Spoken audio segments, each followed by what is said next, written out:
Man, I just love game collecting, checking out new games, and, a lot of weird, unique ones that maybe I wouldn't have tried before years ago, but yeah, I just like buying games these days and love this hobby of mine and, oh, hold on. Okay, something, I don't know if it's my conscience or something, but I'm hearing something in my head that I'm not supposed to make a video like this. I'm supposed to make a video to say why game collecting sucks these days, or something like game collecting is terrible for 2023, or the retro game collecting issue. What does that even mean?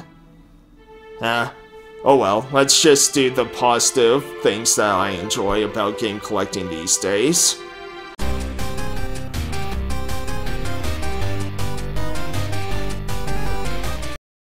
Hello everyone, thanks for watching. Toll Level here, as I thought today would be fun to kind of talk about what I really love about game collecting today, right? Because been seeing way too much where I haven't seen the videos or anything, but just many, kind of thumbnails and video titles about like the problem with game collecting today, or 2023 game collecting like issues or whatever. And I haven't really seen anyone talk about any sort of positivity lately, really, so I really want to just share kind of what I feel, me personally, what I love about game collecting today, because no matter what, video games and collecting and everything, it's not going to be the same anymore. It's just not.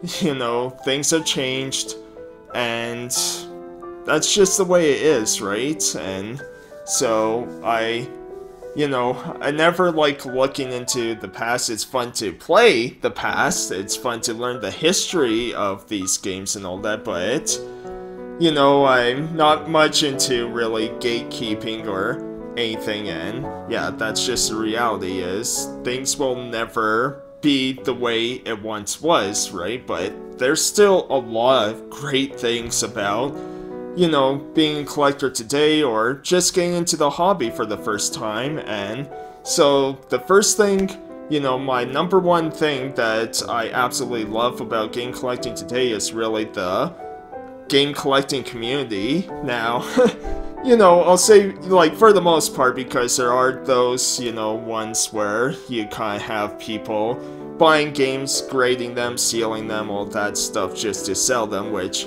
to me, that's more of being an investor rather than a game collector, to me anyways.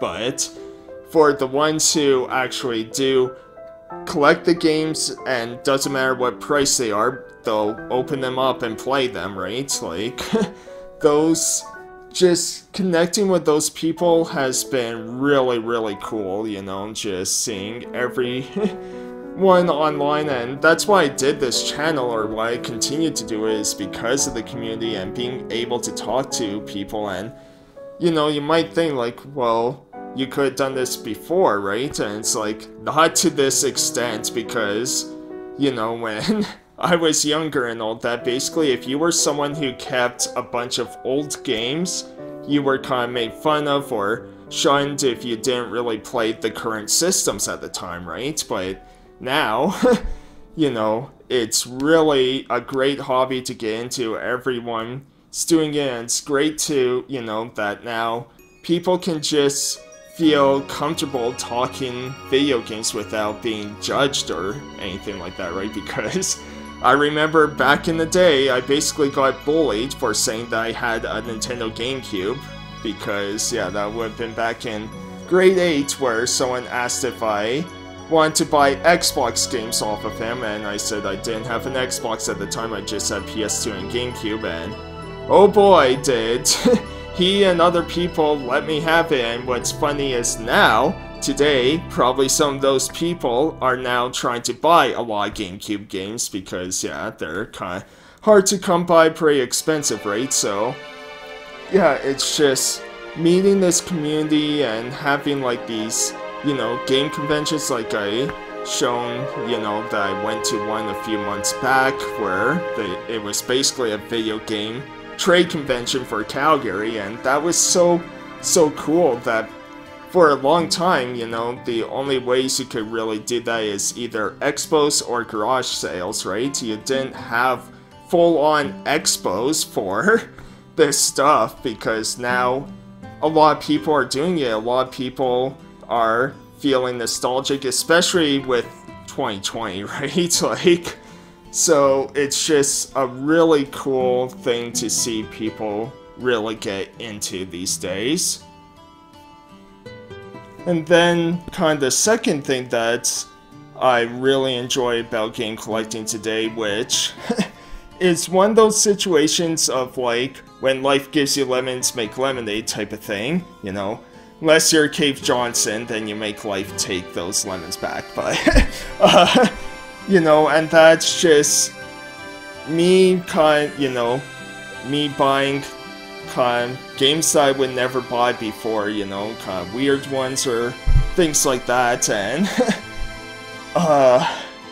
what I mean is, you know, because I'm a pretty casual kind of game collector, you know, I'm not one trying to get a full set of, you know, N64 games or Wii or Super Nintendo or anything like that, you know. I do want to get games that I think I would enjoy, but before was kind of like the only games I would sort of kind of pick up are either ones I used to have as a kid that I loved and just didn't have anymore, or it would be kind of ones where they were games that I really wanted to play but just didn't, you know, couldn't at the time, right? Something like Baten Kaitos here on GameCube, which I still have to finish, right? Like, this was a game that I really wanted to play back in the GameCube days, but, you know, just wasn't didn't get it for Christmas or anything like that, right? And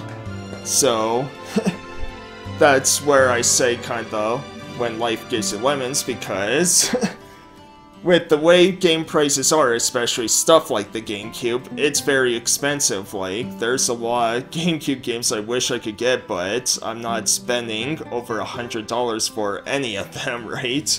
I have a hard enough time even spending like 40 or 50 on older games, but, you know, the one thing that really helped is, through this situation, is because, okay, I can't really get these games, let's check out these other ones. And so games like Tornado Outbreak here, I would never have ever picked up before, right? Because, you know, and that's just one of those situations of making the best of a certain situation, right? Because, yeah, games are pretty expensive, and so, you know, I looked at Tornado Outbreak, it looked really cool, and yeah, it's a really fun Katamari kind of clone type game, right? And there's so many other games like that. Like, I posted on Twitter that I picked up Centipede Infestation, a reimagining of Centipede for the Wii, and, you know, that was like, I think under $10, and man, that game's a ton of fun. I'm already almost done it. I'm playing it on hard difficulty, and while it's not super difficult or anything, like, I'm really enjoying that game. And yeah, it's just things like that where, you know, it's one of those things where yes, I wish I could buy, you know, Pokemon Conquest, for example, on DS. I really do want that game, but, you know, since it's pretty expensive, like probably around $150–200, why not buy a bunch of just $10 DS games? And so yeah, because there's still a lot of great games. Like, this is the thing that people don't seem to talk about is, yes, it would be great if all these old Nintendo games were either like $20 or under, or they were all available to play on the Switch just through like Nintendo Online or whatever, right? But that's not the case, and so, you know, there's still a ton of great games that you can get for under $20 for each system.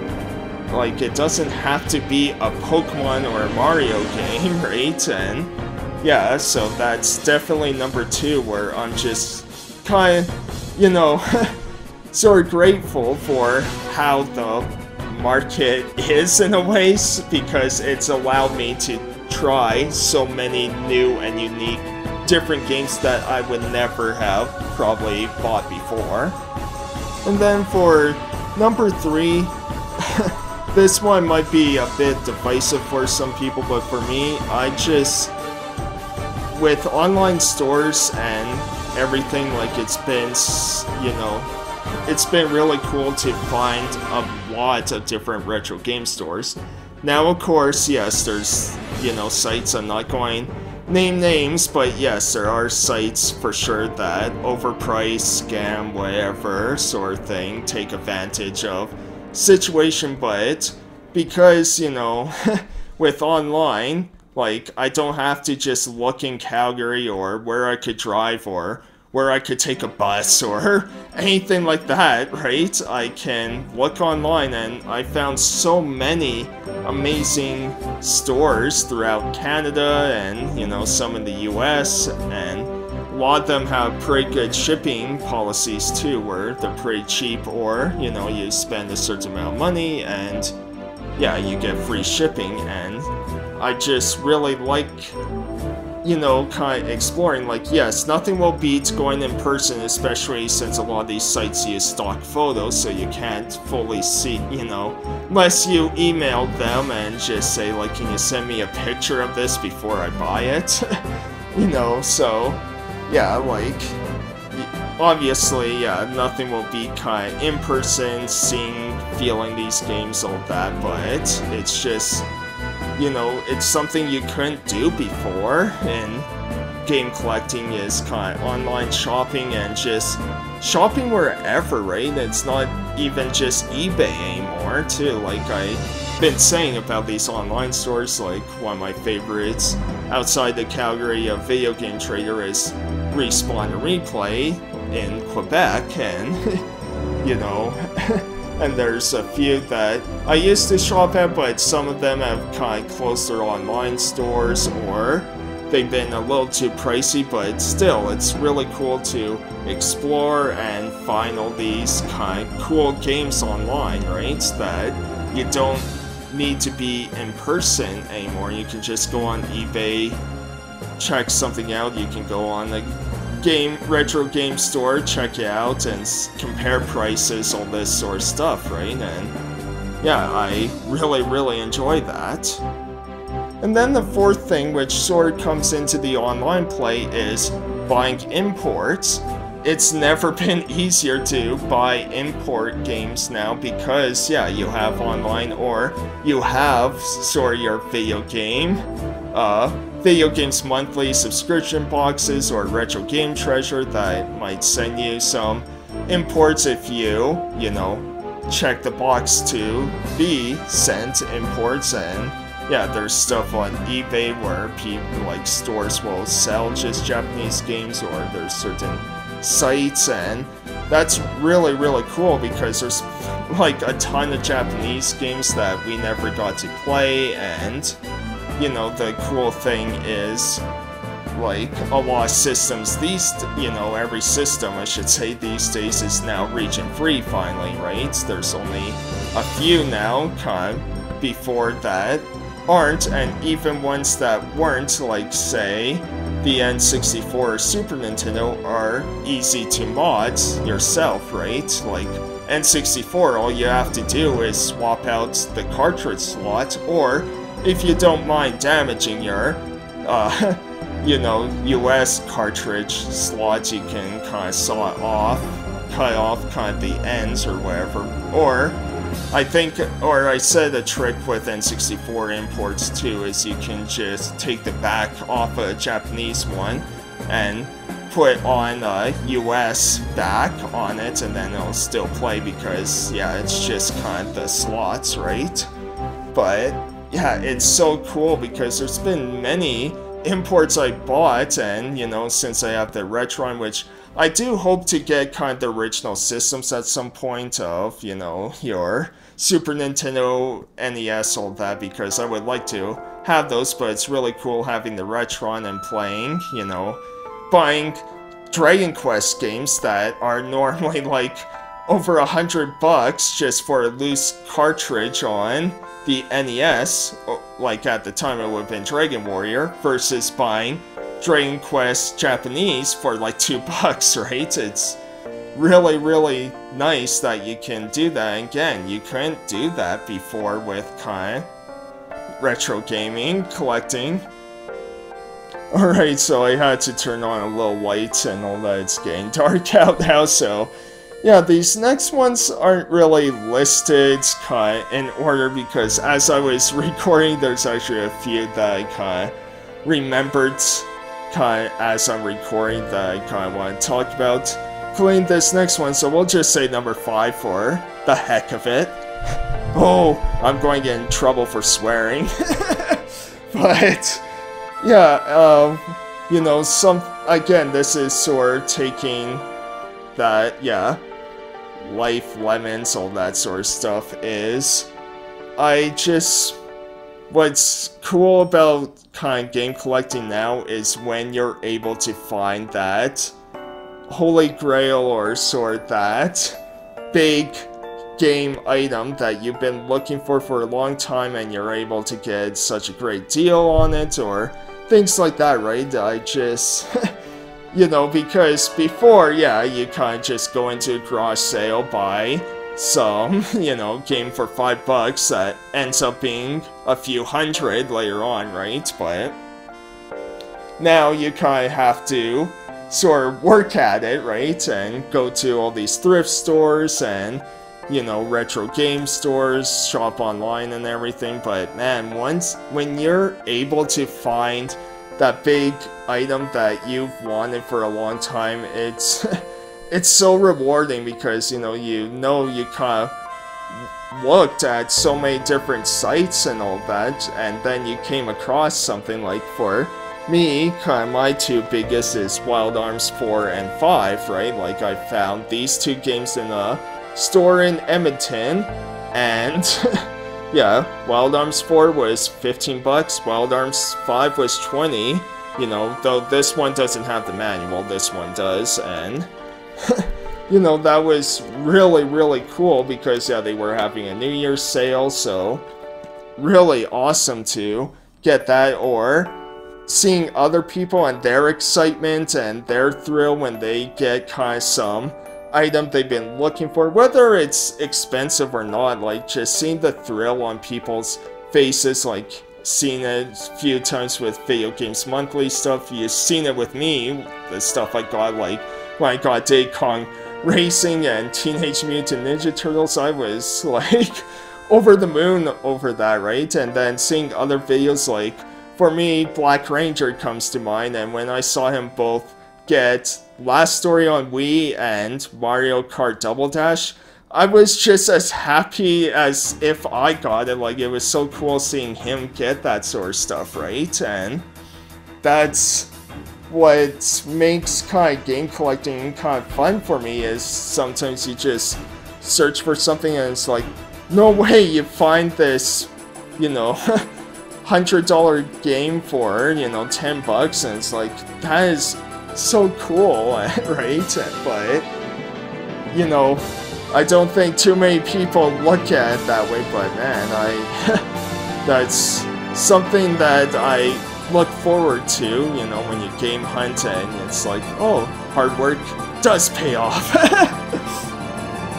Alright, so there were others that I know I wanted to talk about, but my mind all of a sudden went blank. I sure wrote these down. It was just another one of those sort of spur-of-the-moment things, but, you know, I want to spread positivity about this, and I think 5 is good to start with, so yeah, I hope you enjoyed, and yeah, these were just some of the things that I really do enjoy about game collecting these days, right? And because the thing is, like, no, game collecting is not the same as it was 10, 20 years ago, all that. You don't have the same experience with, you know, your garage sales and all that, but my whole thing is just because it's different doesn't automatically make it bad or terrible or anything, right? Because for video games and game collecting, like, the thing is, these games are meant to be played, meant to be loved, and,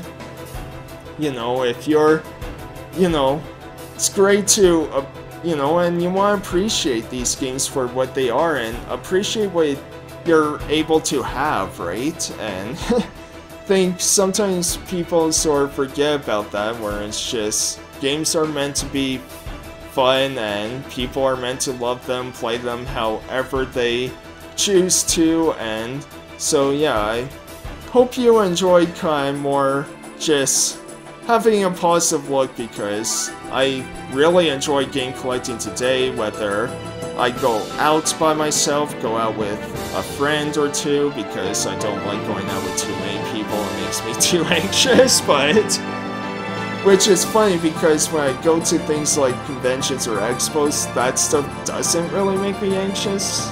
Probably because everyone's kind of there for sort of the same type of reasons and all that, you know, but...